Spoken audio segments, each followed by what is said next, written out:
Yeah. And It's very important to educate, as you just said. We have to inform young generations about these pervert ideologies, Yes. communism, fascism, racism.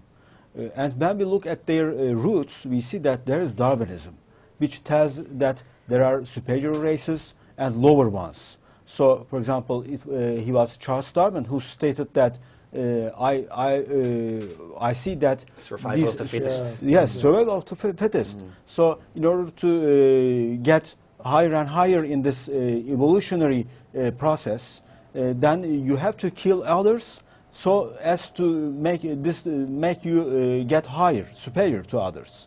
So we have to inform about this fallacy of the theory of Darwinism, theory of evolution, Darwinistic theory of evolution. So we have to let all these generations, young generations, about how this communism, ideology of communism, is a pervert ideology based on, again, Darwinism, or fascism, or racism. So these are the only roots of conflicts in between people and in between nations right now on the world. So there is no reason for another nation to harm the other unless he thinks that these are lower and he is the superior. There's a rank between the races Yes. and so on. So this is all based on racism. We think that, you know, the Darwinism by mindset, you know, in the roots of the science, whereas it's not a scientific theory at all, that giving us the legitimate for people in power to demolish some other people in the ancient, let's say, wars in World War I and II, that, you know, for example, the World War II, the Nazis, it's just exactly like this, because they think the German races is always superior to other people. And this is where it came from. So that's why, you know, we have to tell our children all the ideologies, transparent, all of them, yes. everything.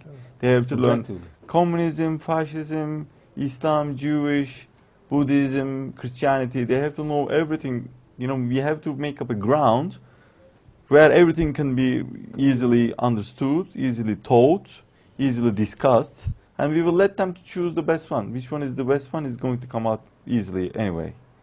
So this is one way, you know, to form a atmosphere that the people will learn everything at all, and they will process themselves all the ideologies, and then if you ban them, if you stop them learning them, as you say, they are going to provoke a instinct that, you know, maybe this is the truth. They are trying to hide it from me. So that's why let everything to be discussed under the name of the democracy. And let the real truth come out, and be sure that, you know, it's not going to be racism or communism, for sure. For example, Anders Breivik in Norway killed 77 people. Why?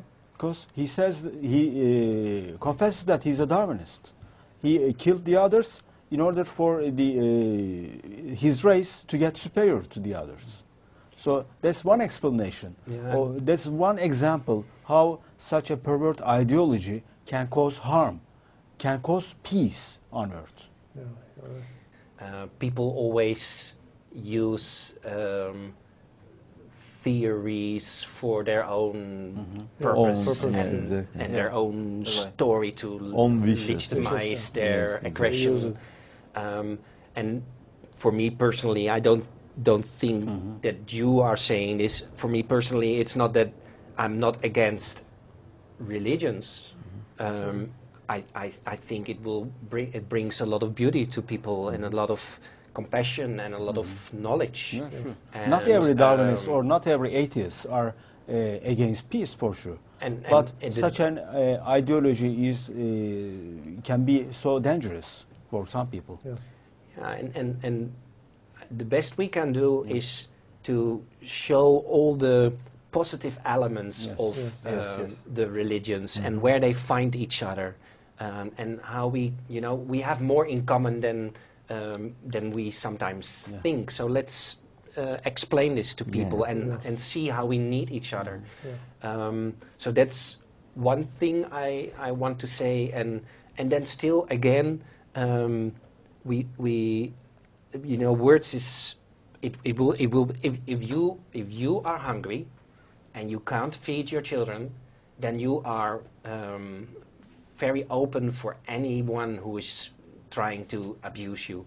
So we must not forget, with everything we do, that one of the things that will also bring peace is a better spread of opportunities and chances and food.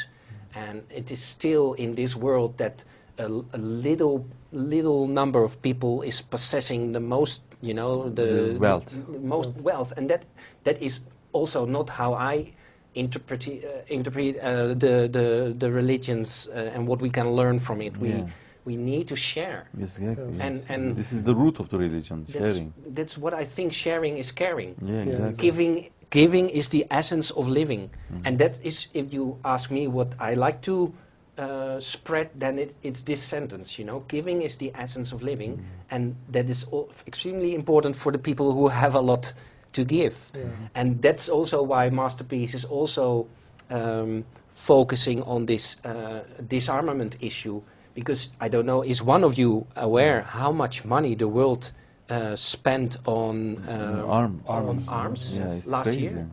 It was $340 billion US dollars. 340. That is enough to solve the crisis in Greece, Italy, Spain, Portugal, and then we still have money left over, and next year we have it again.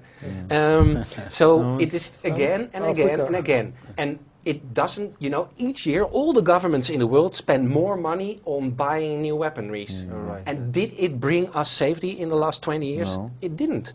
So, and there is not yet one movement globally who is raising a mirror for the world leaders, who is asking on an impartial way, it's not about this country or that country, if both countries don't buy new weapons, then you're both still as strong.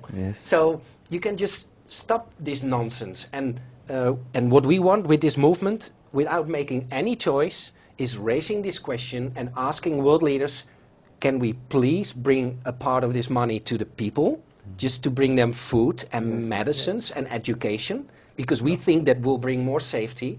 And so that is the combination in our message, that we try to say to leaders, please come to other priorities. Yes, exactly. And 80% of these weapons are made by democratic countries. It's weird. From America. So and but also I'm Dutch. That's number 8 on the list. Small country, number 8 of the. And you can't change this in one day or in 1 year or 3 years, because they say, okay, but it gives a lot of jobs and families are dependent on it.